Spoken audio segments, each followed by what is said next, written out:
नमस्कार, आप सभी को हमारे चैनल में हार्दिक स्वागत है। आज मैं आप लोगों को पढ़ाने जा रही हूँ खेत का दृश्य नामक कविता, जिसको लिखा है केदारनाथ अग्रवाल जी ने।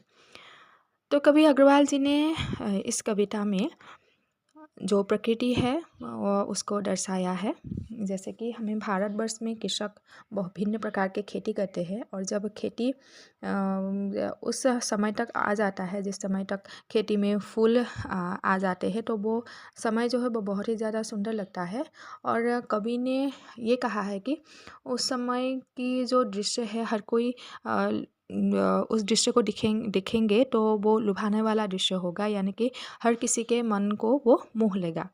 कवि ने लिखा है कि आसमान की ओढ़नी ओढ़े धानी पहने फसल घगरिया। यानी कि कवि ने कहा है कि जब मैंने उस दृश्य को देखा तो मुझे ऐसा लगा कि मानो धरती माता ने क्या कर लिया है, नीले रंग की ओढ़नी ओढ़ के रखा है। जैसे कि आसमान जो होता है वो नीला होता है, तो कहा है कि धरती माँ ने नीले रंग की ओढ़नी ओढ़ लिया है और हरे रंग के घघरा पहना है। यानी कि धान की खेती जो है वो नीले होते हैं, तो उन्होंने कहा है कि नीले रंग का घघरा पहनना, हरे रंग का घघरा पहना है, और उन्होंने नीले रंग की ओढ़नी ओढ़ के रखा है।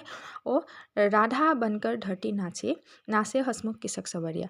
तो जिस प्रकार उन्होंने घघरा पहना है वो बहुत ही ज़्यादा सुंदर लग रही है धरती माता, और उसको नाम दिया गया है राधा। जिस प्रकार राधा रानी बहुत ही चंचल होती है और नाचने लगती है, उसी प्रकार धरती माता भी बहुत ही ज़्यादा सुंदर लग रही है।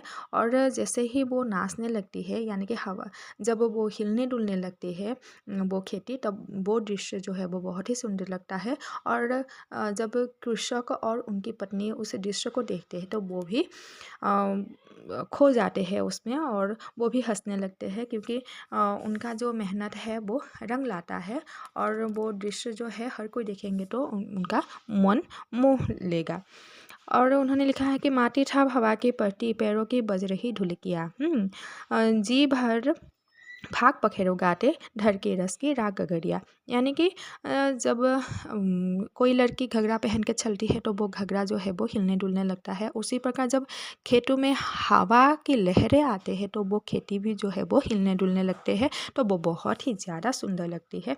और ऐसा लग रहा है कि किसी ने ढुलकियाँ बजा दिया हो, जैसे कि हवा की जो आवाज़ है, ऐसा लगता है कि जब हवा उस खेती में आके गिरता है तो कोई मानो ढुलकी बजा रहे हैं, और उसी ढुलकी के राग में जो धरती माता है उसी राग में वो नाच रही है। जी भर फाक पखेरु गाते धर धर की रस की रास राग गगरिया। यानी कि वो अपने ही अपने ही नृत्य में वो खो जाती है, उसको कोई खबर ही नहीं होती है वो क्या कर रही है। और ऐसे दृश्य को जब कृषक और उनकी पत्नी देखती है तो वो भी खुश हो जाते हैं, वो भी उनके हृदय में भी आनंद की लहर उठने लगती है। मैंने ऐसा दृश्य निहारा, मेरी रही न मुझे खबरिया, खेतों के नर्तन उत्सव में भूला तन मन दे गे डगरिया।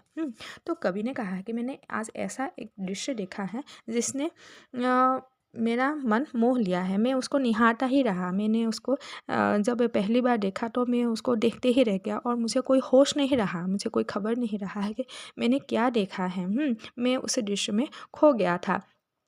तो खेतों के नर्तन उत्सव में मैंने अपने तन मन को भुला दिया है। जैसे कि खेत को मैंने देखा, उस हरियाली को मैंने देखा, तो मैंने अपना सूझ बूझ सब खो दिया है, और मैंने